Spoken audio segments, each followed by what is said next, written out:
Fala pessoal, Rian aqui, vamos continuar com a nossa série de vídeos de matemática básica para ciência de dados, para inteligência artificial. Nesse vídeo a gente vai começar a falar de logaritmo. Então, os logaritmos, eles são operações que elas foram criadas para facilitar cálculos mais complexos. Exatamente como a gente viu, né, lá na potenciação e na radiciação, a gente pode representar valores ou operações que são um pouco mais complexas de se entender de outra forma, com outros operadores, que é o caso do logaritmo. A partir daí, você pode utilizar as propriedades desses operadores para facilitar a sua conta. Só que perceba, para isso, a gente precisa entender a natureza desse operador, que agora está representando outra conta, e as suas propriedades, para a gente não fazer uma equivalência incorreta, né? Então, dessa forma, a gente vai começar dizendo que os logaritmos eles possuem algumas condições de existência. Para que a gente represente uma operação em forma de logaritmo, a gente precisa respeitar algumas condições. Que condições são essas? Então, vamos lá. Sejam A e B dois números reais e positivos. Reais, Jean. Então quer dizer que tem números de mentira? Não vem com essa numa altura dessa da playlist, né? Você já sabe que valores correspondem aos números reais, né?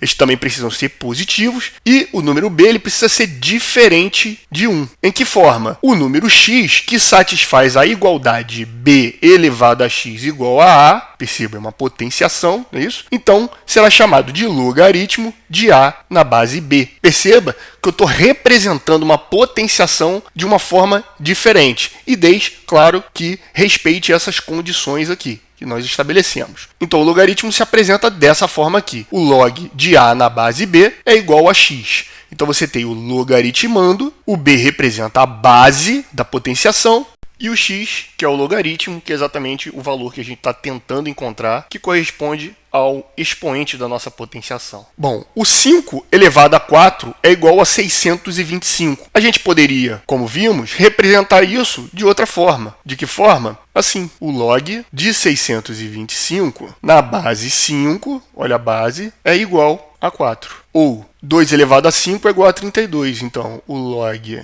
de 32 na base 2 é igual a 5. Então, perceba que há uma equivalência dessas representações. E aí, mais uma vez, a gente vai utilizar uma ou outra a depender da nossa conveniência, aquilo que vai nos dar mais vantagem e facilidade de resolver a operação em questão, a operação que você está resolvendo, né? Vamos ver mais alguns exemplos, né? Qual seria o log de 4 na base 2? Ou seja, que expoente com base 2 vai dar igual a 4? Bom, esse valor é o próprio 2, né? Já que o 2 elevado a 2 é igual a 4. E o log de 64 na base 2? Aqui é aquela base 2, né, que a gente está cansado de fazer. Você grava na palma da mão. Pode fazer na palma da mão mesmo, né? Porque você vai apenas dobrando o valor. 2, 4, 8, 16, 32, 64 e assim sucessivamente. Então, com efeito, o log de 64 na base 2 vai ser igual a 6, né? Já que 2 elevado a 6 é igual a 64. E 128? 128 só adicionar mais um, né? 7. 2 elevado a 7 é o dobro de 64, não é isso? E finalmente aqui o log de 27 na base 3 só pode ser o 3, não é isso? Por quê? Porque 3 elevado a 3, 3 vezes 3, 9, vezes 3, 27.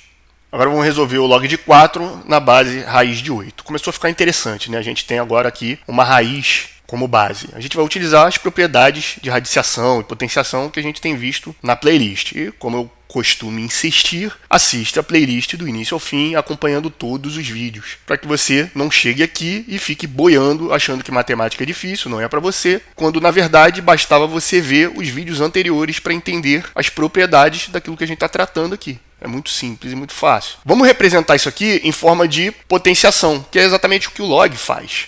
Então, eu tenho uma lógica circular aqui, né? Anti-horária, perceba a base raiz de 8 elevado a x vai ser igual a 4. Então, raiz de 8 elevado a x é igual a 4.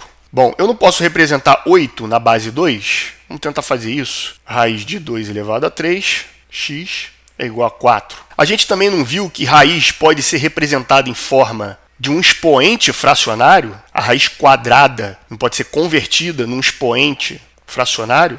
Então, vamos fazer exatamente isso. Vamos fazer o 2 elevado a 3 sobre 2, que é exatamente o que representa a raiz quadrada de 2 elevado a 3. Não entendi, Rian, como é que a raiz de 2 ao cubo virou 2 elevado a 3 sobre 2. Aí você tem que ver os vídeos anteriores. Isso aqui elevado a x vai ser igual a 4. Agora, utilizando a propriedade da potenciação, eu posso multiplicar o expoente de fora pelo de dentro. Então, 2, 3x sobre 2 é igual. E o 4 eu também posso representar na base 2. Então, 2 elevado a 2.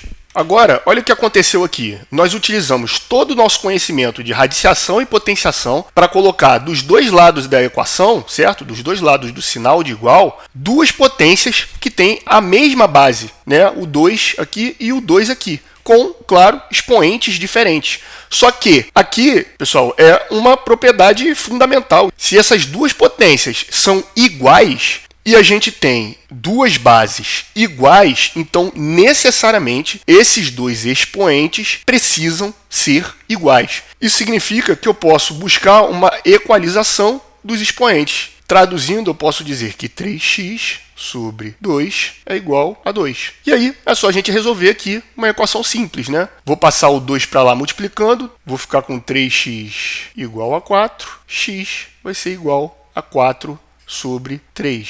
A gente passou o 3 multiplicando para cá, inverte a operação, ele divide. Então, o nosso x, ou seja, o resultado do log de 4 na base raiz de 8, é que x é igual a 4 sobre 3. Ou 4 terços. O próximo aqui, o log de raiz cúbica de 7 na base 49. Então, para facilitar a nossa vida aqui, né, vamos representar isso em forma de potência. Vamos utilizar aquela lógica aqui circular, né, daqui para cá, daqui para cá. Então, base 49 elevado a x é igual a raiz cúbica de 7. Bom, então agora a gente tem aqui uma equação e a gente vai buscar o mesmo caminho do que a gente fez anteriormente utilizando as propriedades. Será que é possível a gente representar os dois lados com a mesma base? 49 não é 7 elevado ao quadrado? Então vamos representar o 49 por 7 ao quadrado. Isso está sendo elevado a x. E desse lado, raiz cúbica de 7. A gente não pode fazer uma radiciação em forma de potência? A gente já viu essa propriedade. Podemos sim. É só a gente trazer o expoente do radicando para cima e o índice do radical para baixo. Então, 7, 1 sobre 3. Pronto. Agora a gente usa a propriedade da potência aqui e acha o produto desses dois expoentes, o de fora vezes o de dentro. Teremos 7, 2x, sendo igual a 7, 1 sobre 3, que é o equivalente à raiz cúbica de 7, né? Aqui, pela mesma consequência, temos bases iguais, obrigatoriamente deve haver uma igualdade entre esses dois expoentes. Então, eu vou ficar com 2x sendo igual a 1 terço. Então, x vai ser igual a 2, está multiplicando aqui, deve passar para o outro lado dividindo. A gente vai ter 1 terço dividido por 2. 2 é equivalente a 2 sobre 1, né? E aí, a gente já viu essa propriedade aqui. Dividir fração é a mesma coisa que multiplicar uma pelo inverso da outra. Então, isso aqui vai ser igual a 1 terço vezes 1 sobre 2, que é igual a 1 sexto. Então, o nosso resultado aqui do logaritmo é igual a x 1 sobre 6, ou 1 sexto. Seguindo no vídeo, né? Então, é comum, quando a gente está fazendo a notação de logaritmo, convencionarmos que nós assumimos que essa base é a base 10. Isso é muito comum de você encontrar. Então, dessa forma, a notação do logaritmo poderia ser dessa forma aqui, sem a base explicitamente definida, ou o log de 10, explicitando qual é a base, né? Então, você está definindo que a base é 10 e quando você não demonstra qual é a base, isso implicaria uma base 10. Porém, dependendo do contexto, você pode ter implicitamente como outro valor. Então, a gente tem visto que a base 2 é muito importante para a gente na computação, já que a gente pode representar todos os valores com 0 e 1. E isso seria uma representação com base 2. Dessa forma, dependendo do contexto, quando a gente vai trabalhar nos problemas, a gente pode fazer uma representação na qual se considera implicitamente o logaritmo na base 2. E aí você pode representar dessa forma ou explicitando, né, qual é a base 2. Perceba que há uma ligeira diferença aqui, né? Aqui a gente botou log e omitiu a base. E aí poderia ser representado também explicitando a base 10. Aqui eu boto o LG, né, o logaritmo com base 2. É claro que você deve sempre conferir as premissas do problema do que você está resolvendo, tá? É muito importante você conferir as premissas para saber se você está entendendo a notação de forma correta. Às vezes você pode encontrar legendas da notação que vai ser utilizada naquele problema. Fique atento. Seguindo, a gente tem o logaritmo neperiano. Meu Deus, logaritmo neperiano, isso é de outro mundo? Não, vamos com calma. O logaritmo neperiano é muito simples. Ele também é conhecido como logaritmo natural e ele é basicamente um logaritmo cuja base é o valor E. Ué, como assim? O logaritmo base E é uma letra. Na verdade, a letra E é uma representação de um número irracional chamado de número de Euler. Então você teria essa representação do logaritmo neperiano dessa forma. A base E elevado a qualquer número, né, uma incógnita y, é igual a x. E que valor é esse? O valor é simplesmente o número de Euler, como falamos, e ele é uma constante matemática, né? Assim como você tem o valor de π, que é uma razão da circunferência com o diâmetro dos círculos, você tem o número de Euler, que é uma constante que é muito encontrada em problemas de crescimento exponencial, né? Isso é um contexto um pouco mais avançado, mas essa